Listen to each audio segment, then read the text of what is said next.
Hey guys, today I'm going to tell you how to fix WhatsApp verification code not received in iPhone or iPad.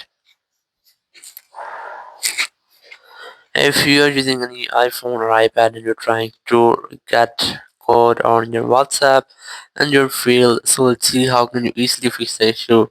So very first you have to double check the phone number you have entered is it correct or not, or if you find the incorrect phone number you have to try to enter a correct phone number, and after entering that you have to retry if your issue is fixed or not, or if it's still not fixed. So you just have to go for settings here, go for general here, and here go for transfer reset iPhone, select reset network settings, enter your passcode, and then select reset network setting from the confirmation message pop-up. It must be a network issue, so after doing that, your network setting will be resetted. It will not delete your data, so you can easily try this, and after that, your issue will be fixed. Or if it's still not fixed, so you have to check your VPN connection. If you find any connected VPN here, try to disconnect with that, and after that, go back and retry if your issue is fixed or not.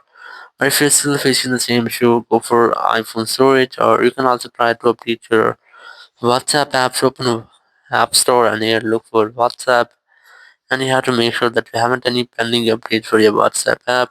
If you find pending updates, try to update your WhatsApp.